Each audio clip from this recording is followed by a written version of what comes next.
Going over the purchase contract for the Cincinnati MLS. Again, there's 13 pages here. Not a lot of change. As you know, the reason we're doing this video is as it pertains to the commission aspect, which is section 7.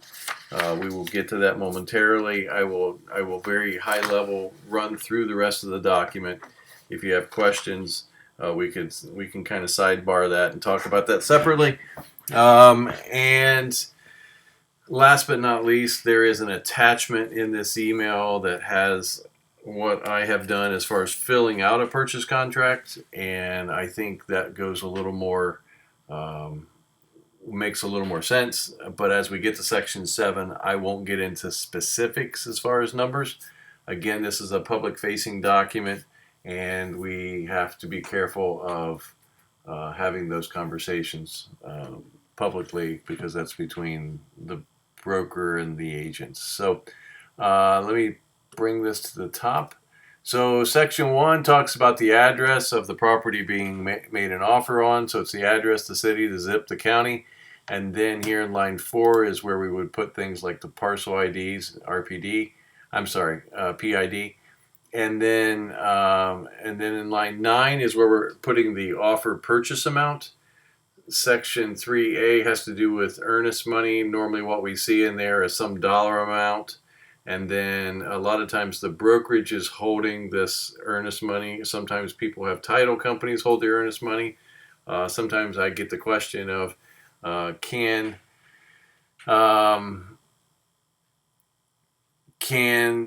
a non-licensed party hold the earnest money? Obviously, that is the case, and that can happen. That is allowed. I'm kind of getting sidetracked by lines 21 through 33, so I'm not worried about that. That I don't have any issue with. So if you leave line 14 blank, that's going to default to 3 days. I think it's good contract writing to fill in all blanks anyway, so I would tell you need to put something in there. I don't care if it's 3 days. I just think it's good to do that versus leaving blanks. Or if it needs to be 7, 1, whatever you need for it to be, just put it in there. Down here, section or line 46, this is where you're putting in closing costs that the seller is paying for the buyer's benefit. Hopefully my screen is not blurry for you, because it is for me. Let me see if I can make it go away. It doesn't. Okay, there it is. So financing contingency, most of the time we are marking owner occupied. Sometimes we have rentals and other, and you'll know when those times exist.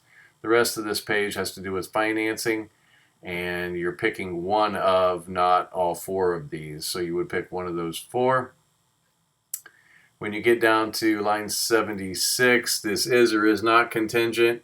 This is self-explanatory. You guys have dealt with this in the past, so I'm going to kind of fly through this section because the attached document, I filled it in. It's kind of the way I coach agents or train agents whenever I have somebody new joining the brokerage. So it's kind of a rule of thumb.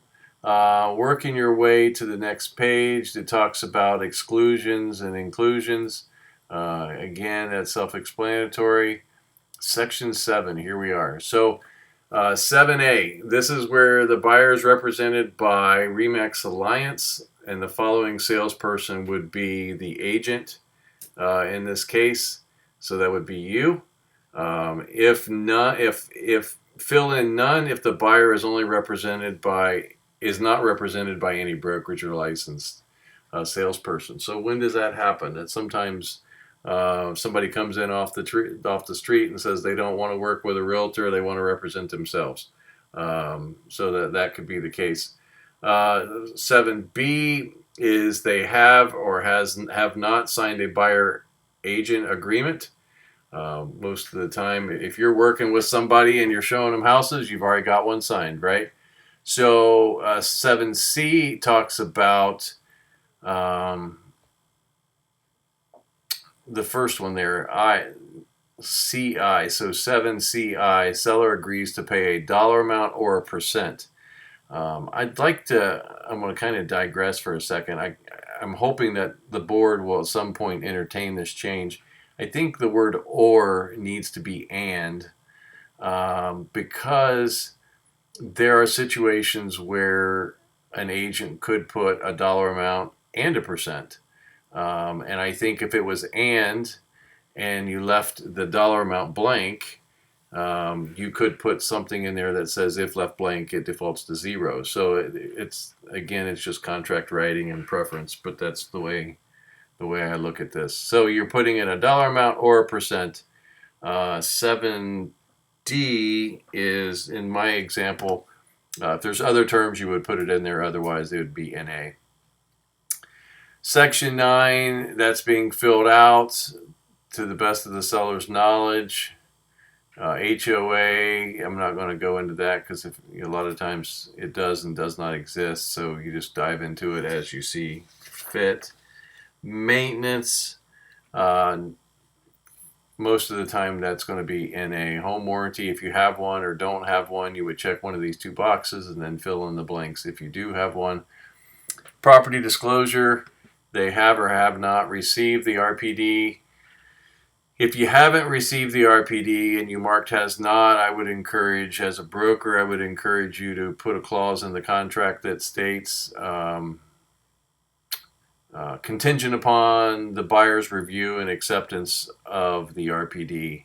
I think that to protect your buyer, I think there should be something in there to giving them the opportunity to take a left or a right-hand turn out of this contract if something shows up in that contract. So if for some reason the seller is exempt, then you would mark that box, and that might be something to explore as to the legitimacy of that. What I see sometimes is sellers think, when a seller is a POA, they think that they are exempt. If you read the 7 exemption form closely, it does not say that power of attorneys are exempt. Although a lot of times they like to argue they are, and I politely disagree. 288, 290, you're probably marking that they have received the lead-based paint and the booklet. Again, that's for homes prior to 1978. I'm going to assume in this example that your buyer is doing inspections, because we encourage buyers to do inspections. That's to their best. It's their best interest to do those. You would check 297. You would come down to line 304 and you would put in something like 14 days is a common practice. Again, you do what you need to do for your client. Line 320, I would put in something like 7 days, and then in line 333, I'd put something like 4 days. That kind of gets me all the way over to section 19, because the rest of this is information to read. Again, this is most likely NA. And then when you get to 394, this has to do with title policy. So in my example, I was checking line 399, number 2, and then I checked B just for the sake of the exercise. Again, you check what applies for you. And then proration of tax, the way the contract is written is it defaults to long proration in line 424, unless you mark the box in 426, which makes it short. If there's assessments, you would put those in line 435. Most of the time, again, that's going to be NA. And in section 23, this is where you're putting the title company and the phone number of who's closing the deal. And that gets us to the next page. Line 471, or I'm sorry, in line 469, I had NA. Line 471 is the date of the closing, so it might be September 15th of 2024. Make the deed 2, that's where you would want to talk to your client and ask them how they want that deed made out. Kind of a situation, I would tell you, it's highly important. I might even make that a fill in the text box and make the buyer type that out. I recently saw an example where an agent filled in the husband and the wife, and they didn't correct it. They signed the contract. But then when they went to sell it, they took issue because the husband was never supposed to be on it. In that example, the reason it was such a big deal is because the wife was getting ready to ask for a divorce. So that became an issue. So in my example or my preference, I would say consider making 476 a text box. Make the buyer put in there what they want to put in there. Section 24 is, in my example, was at closing. And then that kind of runs us close to going home at this point. So 26 is most likely NA. And then that gets us down to section 36, which talks about expiration. And in my example, I put noon of 8/8 of 24. I'm a little bit of a stickler. One of the things I hate about this contract, it says blank o'clock, AM, PM, and noon. So if I put 12 o'clock, it is noon. But if I check the box, it's also noon. So I kind of pick up some on the weird things every once in a while. Print the buyer, sign the buyer's information. This is where you would accept, reject, or counter. Line 562. List all persons or entities, including yourself, who own any portion of the real estate and or have ownership interest in your real estate with dower rights, and or the names of the individuals whose signature is necessary in order to convey real estate. So if, let's say, example, the husband is the only one on title, but he's married, we would want the wife to sign as well. There's some legal reasons behind that, but at the end of the day, we would want the wife to sign as well, so that we hold her accountable to showing up at the closing and closing on this property along with her spouse. Seller signs here. Again, the rest of this doesn't pertain to this information below is for administrative processing. So we've now ended the contract and have got into other areas.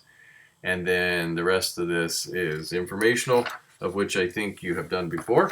So I hope that is helpful. And if you have any questions, let me know.